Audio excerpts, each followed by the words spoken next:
Hi, this is Kavya from Freshworks Academy. I don't know how you're doing, but working from home for me is a pretty hard proposition. Let's face it, whether it's rolling out of bed and putting clothes on, trying to sit at your computer and work when you'd rather be having fun, or just being remotely productive, things are challenging. I can barely manage to sit in a spot for 30 minutes before feeling the urge to grab a snack or play with my dog. This is all very natural though, and while I occasionally feel guilty that I'm not spending all my time working, learning, or improving myself, I have learned to cope with the feeling. What we all forget is that we aren't just working from home. We're working from a place where we usually relax and unwind. So of course, everything is going to be different.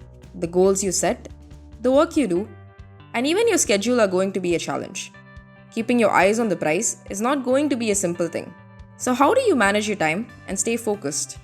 Here are some ideas. Prioritize what you have to do. We all have a lot of things we need to get done. However, often we don't sort these by order of importance. For example, you have 2 articles going out. While one needs more research, the other has a sooner due date. It can be hard for you to decide which one to prioritize first, but you have to make that call because you need to get your work done. Unless you put your tasks in order and tackle them systematically, you'll end up going around in circles and get very little done. Not prioritizing your tasks also means that you might have trouble managing your time and eventually end up doing a sloppy job.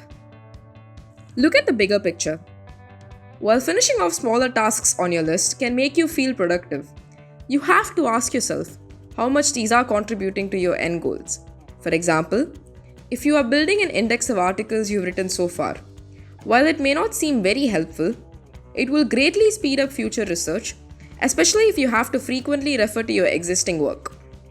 On the other hand, sending an email to your product users, which only takes up a small portion of your day, might leave you feeling like you've accomplished something and entitle you to a break, even if you have more work left.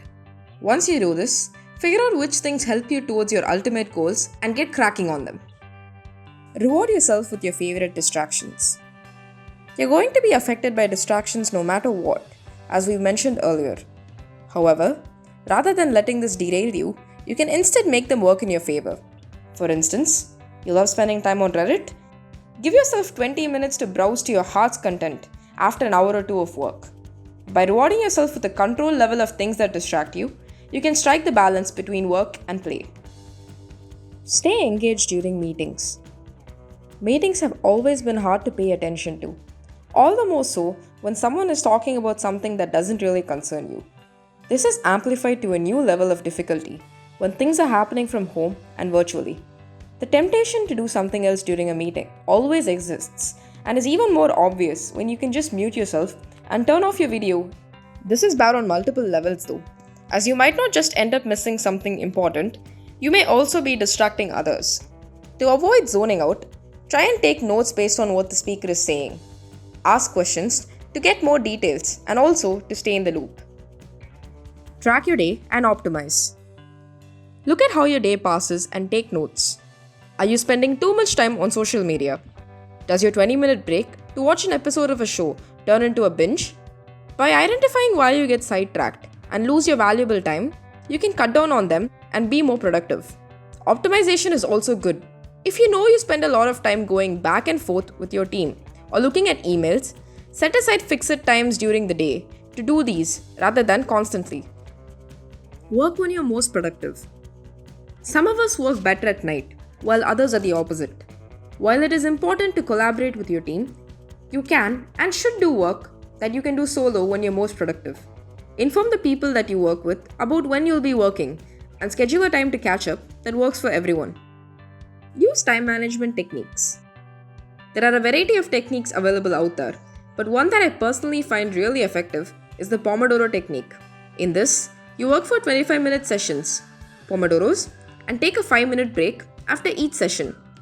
After 4 cycles, you take a 20-minute break. I find this works for me because I have trouble keeping my mind on things for longer than 20 to 30 minutes, and by taking these short breaks, I feel refreshed. Another technique I find useful is dividing my day into time slots.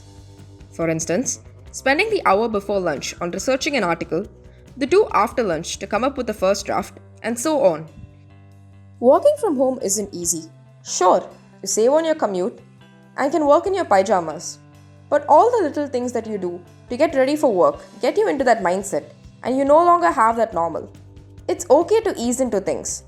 The above list might help you focus better and in the long run, see better results and even have more time for you to relax and enjoy yourself. What are your tips for focusing on your work when you're at home and managing your time? Let us know in the comments below. For more content like this, subscribe to Freshworks Academy for free. Until next time, bye and happy working from home.